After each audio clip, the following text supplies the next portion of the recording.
I've never done a classic monster before, but I've always wanted to. And with Nyx's 31 Days of Halloween, this was the perfect opportunity. So here's my take on the mummy. Let's get started. I started off by blocking out my eyebrows, using layers of prosthetic adhesive and powder. I started with my outlines using NYX's Pro Foundation Mixer in dark.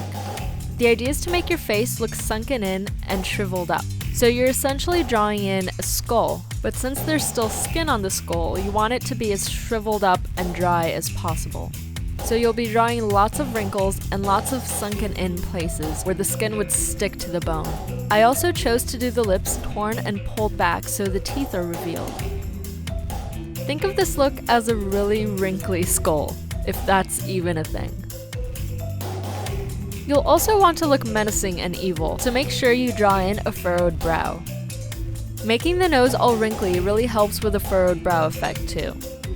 I created cracks around the eye socket, much like I did with the mouth. You'll want to create lots of wrinkles with this look. It's like a theatrical old age makeup, but pushed to the max. Every inch of visible skin has to be wrinkly, so make sure you do the chin and everything. Once all the lines are sketched in, I'm going in with NYX's SFX cream paint in black. I'm taking it around the cracks of the mouth, where there should be skin, but there's none anymore. You want to really create a sense of depth to make it look really hollow. This also helps to create contrast, and it'll make the cracks that you made stand out. Now with NYX's SFX cream paint in white, I'm going in and drawing the teeth. Now this is just a base. Mummies definitely don't have pearly whites. I'm also not doing a full set of teeth either. Some of them fell out over the years. Now using a light tan color from NYX's dark concealer palette, I'm going in and defining the wrinkles. I'm using this color between the lines. It's gonna be my base color for the skin. I'm also going ahead and covering my eyebrows with it. Then for some highlights, I'm going in with NYX's Invincible foundation in Ivory. It's the lightest color. Once again, I'm only using this color between the dark wrinkles. And I'm using it in areas that I want to make stand out. I'm using it mainly on my cheekbones and temples to make it look really bony like it's popping out. I'm also using it on all the edges I created, along the mouth and the eye sockets. Next, take a regular cosmetic sponge and pick at it to create texture. You want the skin looking really leathery, so you have to add some blotchy texture to it. I'm taking the dark Pro Foundation Mixer and patting it on certain areas of my face. I didn't create any wrinkles on my forehead, so I'm concentrating the texture there. You don't want to drag the sponge along. To create the texture, you really have to tap it.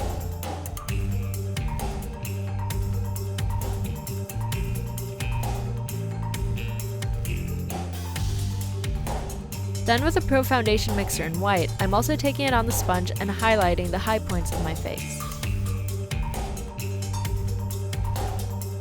Because adding this layer of white took away from some of the detailing, I went back in with the Ivory foundation to further highlight some details.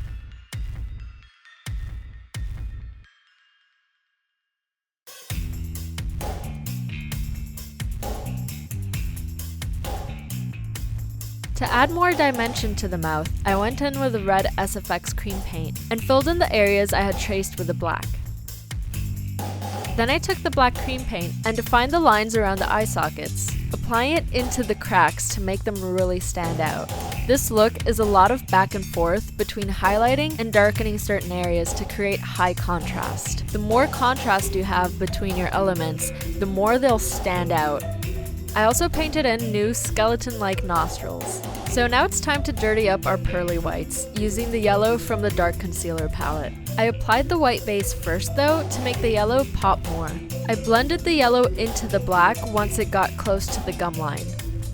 Then back with the Ivory foundation to create more wrinkles on the nose. I also darkened the tip of the nose to make it look like the skin had peeled back from it. Then for further contouring and defining the bone structure, I went in with NYX's Nude matte eyeshadow in Haywire on a fluffy brush. I took that around all the bony areas of the face to darken but also soften their edges.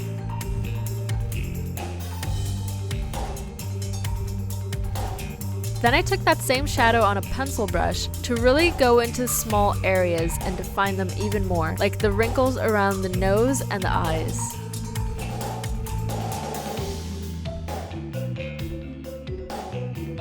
To make my edges really sharp and crisp, I went in with NYX's Liquid Matte Black Liner.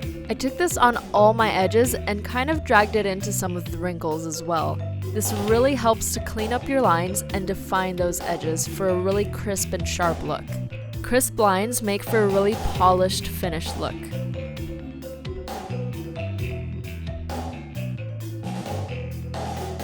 I also used the liner to create wrinkles under my eyes and on my eyelids. You wouldn't want to use the Pro Foundation Mixer for this because it'll smudge easily on your eyelids. The liner, on the other hand, dries off and then there's no problem with smudging. The teeth were a little too perfect for a monster, even though they were yellow. So I went in with a liner and make them all cracked and changed their shape to make them different sizes. Now to make the cracks stand out and to make them even more yellow, I went in with NYX's Vivid Halo Liner.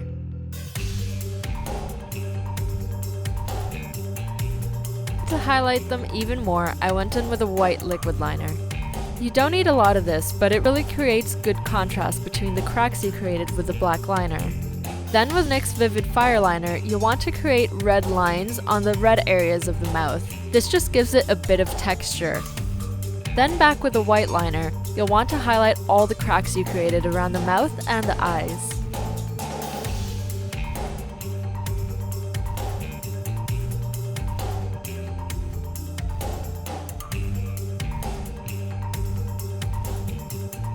You'll want to do the same with a Vivid Halo Liner, especially around the eyes. The white highlights were feeling just a bit washed out for me, so I went in with a yellow. That gives it a pop of color and warms up the overall tone of the skin.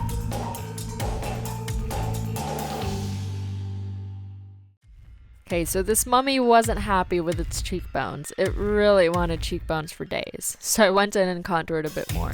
Now your face is done and onto your body. When painting your neck, you can make it really streaky because that will help to look like wrinkles. You'll want to really contour your collarbone and your neck muscles too. And I mean really contour them. You want to dig out that collarbone. Then darken some areas even further with a black cream paint.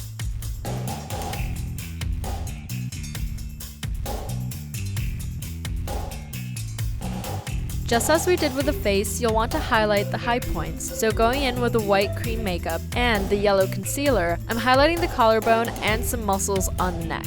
And what's a mummy without its bandages? So now it's time to wrap yourself up.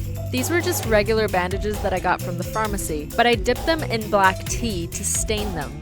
I did this about 2 times so it wouldn't be perfect and white.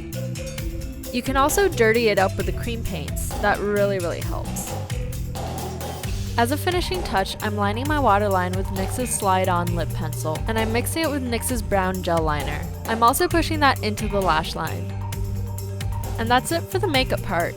You can really get creative with your bandages, and you can also take the makeup on your hands or any other part that's going to be exposed. You can show or hide as much of your face as you want, so you can make things easier by hiding more of it, that way you'll have to do less makeup.